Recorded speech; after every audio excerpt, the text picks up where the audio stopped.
Tonight, Louisville's top police accountability official is weighing in on LMPD's new special order. It changes how the department handles reports of sexual harassment. It's our top story. Hello, everybody. I'm Doug Proffitt. And I'm Shay McAllister. We have a copy of that memo. Now, a day after the previous police chief stepped down, it comes as multiple lawsuits hang over the department. Here are some of the big takeaways from the special order. It reinforces a zero-tolerance policy. It explicitly states that what the department defines as harassment, sexual abuse, and sexual discrimination. And it encourages all employees to report allegations as quickly as possible. The memo also widens where members can report harassment, including other offices in metro government. And finally, it says any violation of the order, quote, shall constitute grounds for disciplinary action, including being fired. And our senior reporter, Isaiah Kim Martinez, and photojournalist Emma Gefter have been following up on this today. And Isaiah, are there any reservations about whether this will actually lead to any changes? Well, Doug, Shay, plenty at this time. It's definitely a wait-and-see process for some who've time and time again seen promises left unkept by police leadership. And today, I sat down with Louisville's Inspector General. That's Edward Harness. His office is the accountability arm of metro government. It's now explicitly stated as one of a few safe spaces outside of LMPD where officers can turn to report sexual misconduct. Harness told me this was his suggestion to police leadership and the mayor after a turbulent last couple weeks. Now it appears city leaders have listened. Do you feel like they heard you? I do. I feel like they did take our input and have adopted it, and now we'll see if it comes to fruition. And it's our hope that this is the bottom and that everybody can move forward, certainly making sure that the allegations are thoroughly and fairly investigated, and that the behavior has to stop, as the chief pointed out. Harness there referencing Paul Humphrey, just named interim chief yesterday. By the way, he was the one who sent that special order down to all of his staff. But Harness made it clear the words on paper will only be as impactful as the culture surrounding them. Meanwhile, at an unrelated business luncheon today, Mayor Craig Greenberg was asked directly if he has a time frame to select the next police chief. We'll have his response coming up right here at 6. Shay. All right, Isaiah, thank you very much. Well, tonight the city of Mount Washington's looking for a new police chief. According to the city's mayor, former chief Marcus Latham was removed from his position and from the police department. Right now, Lieutenant Colonel Dan Kelty will be stepping in to lead the department.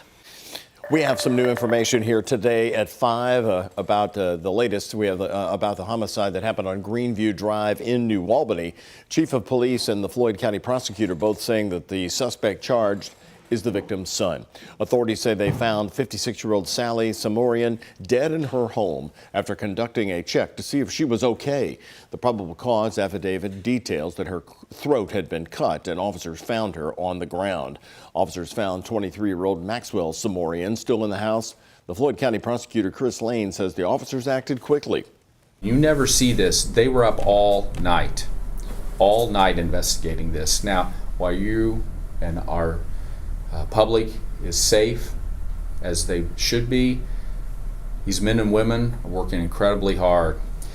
And in every investigation, you have a window of opportunity, and they go aggressively to collect evidence. I'm so proud of them. Right now, the suspect is at University Hospital in Louisville under psychiatric watch.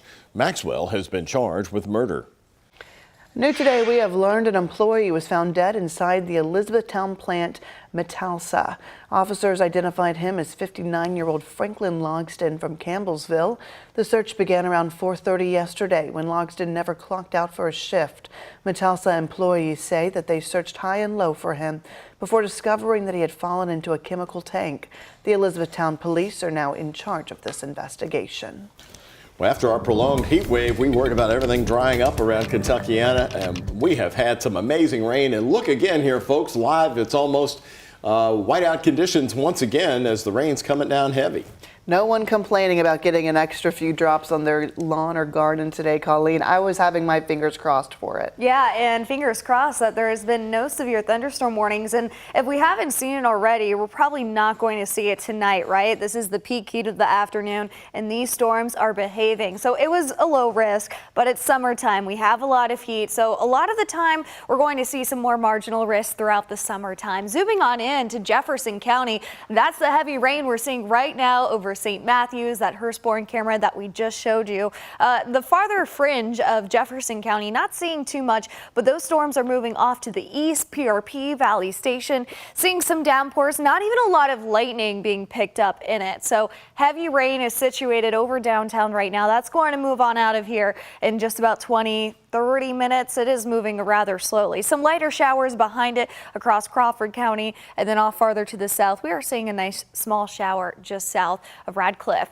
So risk is pretty low, and in fact, I mentioned if we're not seeing anything now, we're probably not going to. The risk level is 1 and 2. A little bit more energy available off to the east, so when those storms move over to Lexington and Frankfort, I'm going to keep my eyes on it if it happens to strengthen just a little more. But the only risk really is damaging wind and potentially some flash flooding and some of those thunderstorms. We did get some flood warnings throughout the day yesterday.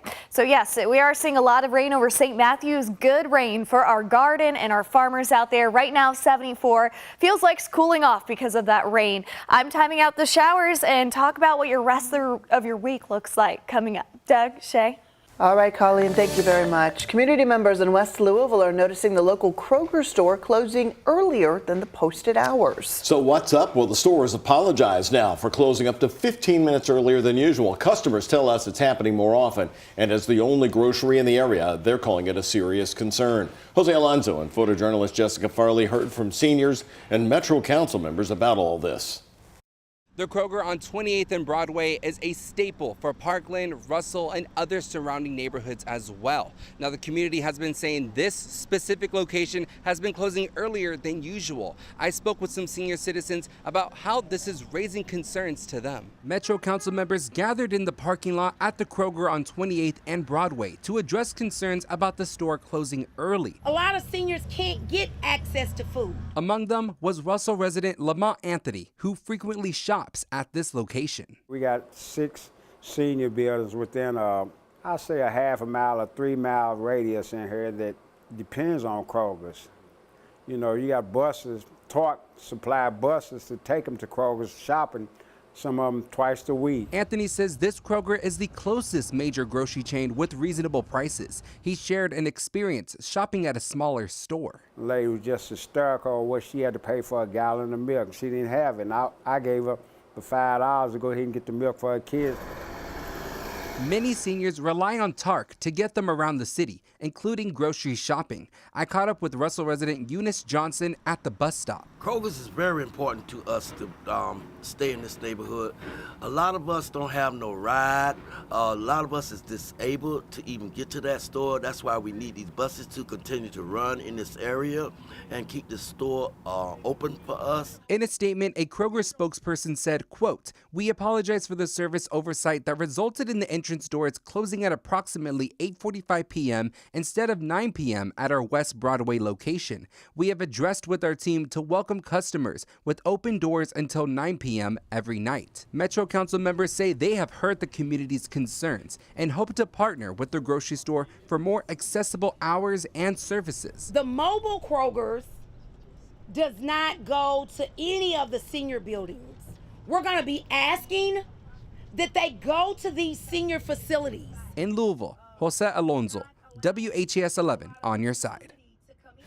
Councilmember Tammy Hawkins, who you saw in our story, also says she looked into the loss prevention numbers and that the numbers are high at that Kroger location. She's calling for the entire community to stop the theft and for Kroger to be held accountable to stick to their operating hours. New here tonight, Jefferson County Public School Board members are feeling optimistic about the transportation plan for the school buses this coming year. So far, about 70% of routes have been completed, and 70 TARC drivers are expected to head over to the district after the 4th of July. But JCPS Superintendent Dr. Marty Polio says they won't know how much of the service they can restore until the number of drivers is solidified. If all 70 TARC drivers take jobs, service will be restored to the 7:30 a.m. Magnet and traditional depots, but drivers won't be able to begin those routes until the third week of school, so Dr. Polio says you should still expect some delays at the beginning of the year. It would be nearly impossible to add back to depot and to be ready for the first day of school. So that's just something that wouldn't be possible. But we would like to be able to tell some kids that in 2 to 3 weeks you will have services back. Restored services will be given to students who need it most, starting in District 1. Polio also said 65% of routes have been completed, and the district's hiring a traffic coordinator to make sure all of the car lines will run smoothly. Well, to help recruit more drivers, JCPS held another bus driver hiring blitz just this afternoon. You see people lining up asking questions. It was designed to be a one-stop shop where applicants could apply, be interviewed, and get the required physicals on site. JCPS says dozens of new drivers have already been hired for next school year. That's good news, and applications for dozens of others are processing. Always in recruitment for those. Right now I think we have about 547, but we want to have transportation for all of our students at JCPS, so we really need to get to that 700 number, 732, so we're going to keep recruiting for that. We appreciate the bus drivers and those signing up. Thompson emphasized the district is excited to have the TARC drivers coming along. They'll be assisting in those routes a little after August, but their help isn't going to get them to their goal number. If you are interested in driving for JCPS, you can apply on their website.